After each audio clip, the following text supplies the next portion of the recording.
Hey guys, আপোনালোকে যদি নতুন মোবাইল কিনিবলৈ গৈছে তেনেহ'লে এইটো ভিডিঅ' আপোনালোকৰ বাবে।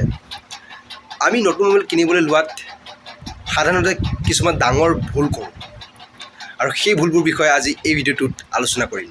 গতিকে বলক দেৰি নকৰি ভিডিঅ'টো আৰম্ভ কৰোঁ। বলক। প্ৰথমতে আমি কৰা ভুলটো হৈছে পুৰণি ফোনৰ ডাটাবোৰ বেকআপ নলোৱা। চাওক, আমি এটা নতুন মোবাইল ল'লোঁ আৰু পুৰণা ফোনৰ যিটো কণ্টেক্ট, ফটো, ভিডিঅ' যিমানবোৰ পাৰ্চনেলি আপোনালোকৰ তথ্য থাকে বা ইনফৰ্মেশ্যন থাকে সেইবোৰ আমি বেকআপ নলওঁ। ফলত আমি বিভিন্ন ধৰণৰ সমস্যাৰ সন্মুখীন হ'বলগীয়া হয়। তো এইটো কৰিবলৈ আপোনালোকে কেতিয়াও নাপাহৰিব। যেতিয়া আপুনি নতুন ফোন লয় তেতিয়াহ'লে পুৰণা ফোনৰ যিটো ইনফৰ্মেশ্যন সেই গোটেইবোৰ ইনফৰ্মেশ্যনৰ বেকআপ লৈ ল'ব।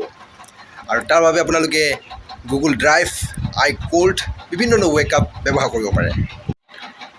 পইণ্ট 2, দ্বিতীয়তে কৰা আমাৰ ডাঙৰটো ভুল হৈছে কি, আমি যিবোৰ এপ চলাওঁ সেই এপৰ আমি পাছৱৰ্ড বা লগ ইনৰ তথ্য আমি কি হৈ যাওঁ, পাহৰি যাওঁ।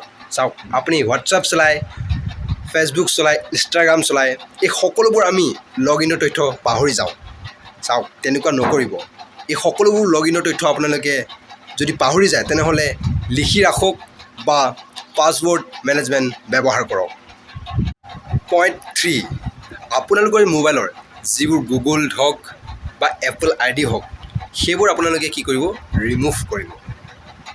ঠিক আছে, চাওক, আপুনি যদি আপোনাৰ মোবাইলৰ একাউণ্ট বা এপল একাউণ্ট ৰিমুভ নকৰে তেনেহ'লে নতুনকৈ যিজন ব্যৱহাৰ কৰিব সেইজনে ফোনটো কি কৰিব নোৱাৰে, আনলক কৰিব নোৱাৰে। গতিকে সেইবাবে আপোনালোকে কি কৰিব, আপোনালোকৰ যিটো ফোন বা ফোনৰ যিবিলাক ID, এপল ID হওক, গুগল ID হওক, এই সকলোবোৰ IDবোৰ আপোনালোকে কি কৰিব, ৰিমুভ কৰিব। আৰু ৰিমুভ কৰাৰ আগতে আপোনালোকে কি কৰিব, বা ৰিজেক্ট কৰাৰ আগতে আপোনালোকে কি কৰিব, আপোনালোকৰ যিটো একাউণ্ট সেইটো লগ আউট কৰি ল'ব। 4 নম্বৰতে কৰা আমাৰ ডাঙৰটো ভুল হৈছে কি, প্ৰায় বহুতেই মেমৰি কাৰ্ড, চিম সকলো এৰি দিয়ে। চাওক, তেনেকুৱা নকৰিব। মোবাইল সলনি কৰাৰ আগতে আপুনি কি কৰিব, আপোনাৰ চিম কাৰ্ড আৰু মেমৰি কাৰ্ড আপুনি সলনি কৰি ল'ব। ফোন সলনি কৰাৰ আগতে এইবোৰ আপুনি চেক কৰি ল'ব। 5 নম্বৰতে কৰা আমাৰ ভুলটো হৈছে কি, যেতিয়া আমি নতুন এটা ফোন লওঁ তেতিয়া কি কৰোঁ, দেয়া নতুন ফোনটো কিনি ল'লোঁ, এতিয়া ঘৰত যাব লাগে, পূৰা ভিডিঅ' চাব লাগে, কিবা চাব লাগে, মানুহক দেখাব লাগে, এইটো চাওক মই নতুন ফোন ল'লোঁ। কিন্তু তেনেকুৱা নকৰিব ভাই। ফোনটো আপুনি ইমান পইচা দি কিনিছে, আপুনি আৰামছে চাওক ফোনটো, যে ফোনটো 5G হয়নে, 4G হয়নে, OTG হয়নে, কি হয়, এপছবিলাক ছাপোৰ্ট কৰে নকৰে সেইবিলাক চাই লওক। ঠিক আছে, আৰামছে চাই কৈ কেমেৰা কেনেকুৱা আছে চববিলাক চাই কৈহে কি কৰিব, মোবাইলটো ল'ব।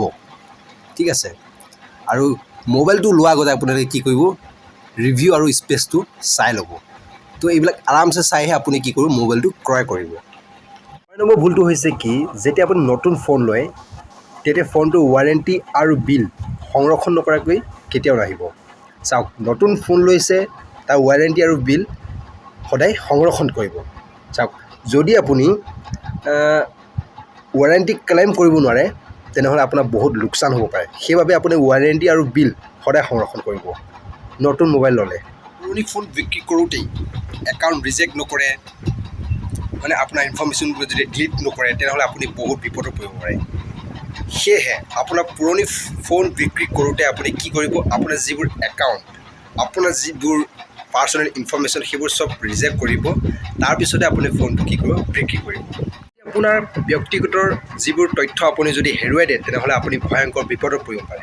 সেয়েহে আপুনি ভালকৈ চাই চিতি এইবোৰ সকলো কাম কৰিহে আপুনি কি কৰিব, পুৰণা ফোনটো বিক্ৰী কৰিব। প্ৰথমতে কৰা ভুলটো হৈছে কি, যে আপুনি কি কৰে, ৰিচাৰ্জ নকৰাকৈ ফোন ক্ৰয় কৰে। চাওক, আমি যদি এজনী ছোৱালী চাবলৈ যাওঁ বিয়া পাতিবলৈ, তেনেহ'লে কি কৰোঁ, আমি ছোৱালীজনীতো ৰূপটোৱে নাচাওঁ, সকলোবিলাক চাওঁ, ভাল গুণ কেনেকুৱা কি চববিলাক চাওঁ। ঠিক তেনেদৰে ফোনটো আপুনি ল'বলৈ গৈছে, মোবাইল ফোনটো আপুনি কিনিবলৈ গৈ আছে, তো মোবাইল ফোনটো ব্ৰেণ্ড আৰু চেহেৰা চাই আপুনি কেতিয়াও নিকিনিব। কম্পেয়াৰ কৰি চাওক, তাৰপিছতে আপুনি কি কৰিব, সিদ্ধান্তটো ল'ব। গাইজ এই ভুলবোৰ আপোনালোকে আগতে কৰিছিল নেকি প্লিজ কমেণ্ট কৰি জনাব আৰু যদি ভিডিঅ'টো ভাল পালে তেনেহ'লে লাইক শ্বেয়াৰ কমেণ্ট আৰু ছাবস্ক্ৰাইব কৰিবলৈ নাপাহৰিব please please please please subscribe কৰি দিব তো এনেকুৱাকৈ ইনফৰ্মেটিভ ভিডিঅ' লৈ মই আকৌ লগ পাম আজিলৈ বাই বাই